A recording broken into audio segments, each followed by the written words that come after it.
Life with no vehicle, part 8. What I don't miss, what I went through.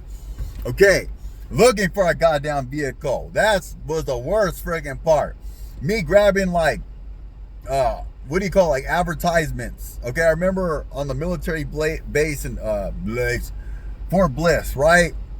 I remember having no vehicle and grabbing they got a kind of Army Times, or they got like little advertisements that people like ads, right? Stuff like that. I remember opening it up and seeing all these like $50,000 vehicles with 100,000 miles on them. I just saw the inflated vehicles, right? And me just being like, Jesus Christ. It was very, it was just very disappointing. Like, it was almost like, no, this is what you're dealing with, right? And I always said, like, the amount of money I saved up, I can do 20 grand cash. Okay? But what you were getting with 20 grand cash was freaking savage titles. Cars that were, I'd call people. Okay, I even check Craigslist, right? I would look, like people would be like selling cars. They'd write it on in that white little chalk on the vehicle. And I look, a couple of them I called, right? Then out here, a couple of them didn't speak English. Or check it out. The ones that they spoke English, right? Like when it came to the price and if I had the money, shit like that. Like if I was almost like buying drugs. And then when I asked any questions about the vehicle, all of a sudden their English became very broken, or they just started speaking Spanish. Like, do I say, hey man, I know you can't show it to me, obviously, but you have the title of the vehicle. And then two of them didn't have it. They said, oh, I think my brother has it. Or I think my baby's daddy might have it. And I would say, like, do you want to just meet me at the bank?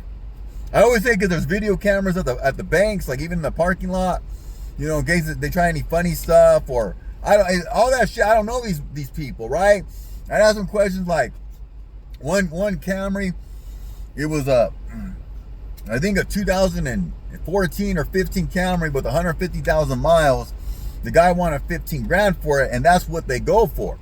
That's almost maybe even slightly under, right? I asked the guy, it was a white guy. I'm like, thank God, man, I was speaking to a white guy in El Paso, man, because some of these people, man, they don't speak English. I just said, hey, man, is it the same engine, the same transmission? I'm going to assume it's a Toyota, so it's going to be the same. He goes, what difference does it make? And I'm like, Jesus Christ, in my mind. So me and him start freaking, and I even lie. I say, hey, man, why don't you help out another Texan? Because he kind of spoke like a country, like a redneck, like a Texan redneck. For some reason, even though people in El Paso don't really speak like that, more like in other parts of Texas.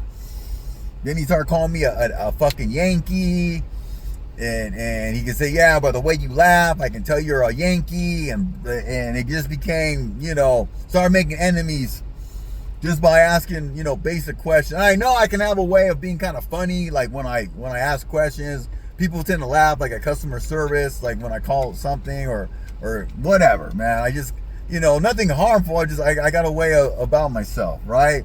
Maybe that I was making fun of them. Who knows? But it was a legitimate question. Yes, I don't miss looking for a fucking vehicle. It was very depressing. It was very, okay. I find like, I'm looking for, your standards went lower too. You're like, okay, I want a car that's 5 years old. And those cars are going for 30-something grand. And I want, 7 years old. It's going for, high 20-something grand. Then you're like, Jesus Christ, 10 years old.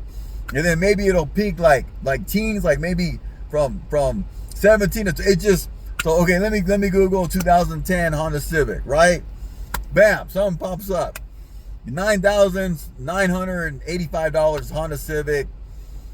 It's got 75,000 miles on it. Okay, that's not bad for a Honda. Those things can last. Honda Civics can go. Then all of a sudden,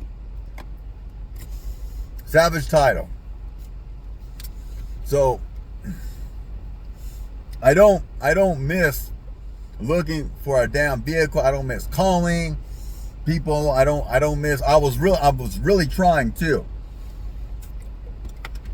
If my ex, the lady that I was seeing, okay, if I didn't meet her and she didn't like accept that, she accepted that I didn't have a vehicle for that short time, but I had to get one.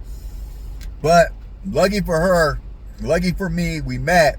It didn't work out, but I was able to freaking.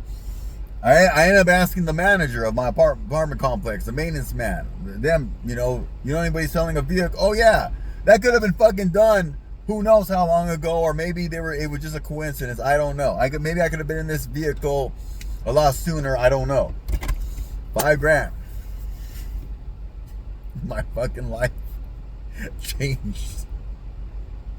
Jesus Christ. Talk to everyone later. No, I don't miss anybody looking for a vehicle. It fucking sucks, especially if you don't know anyone, especially if you're in a city or state that you don't know anyone, you don't have any good connections, you don't trust no one. It's even more difficult. Talk to you later. Bye.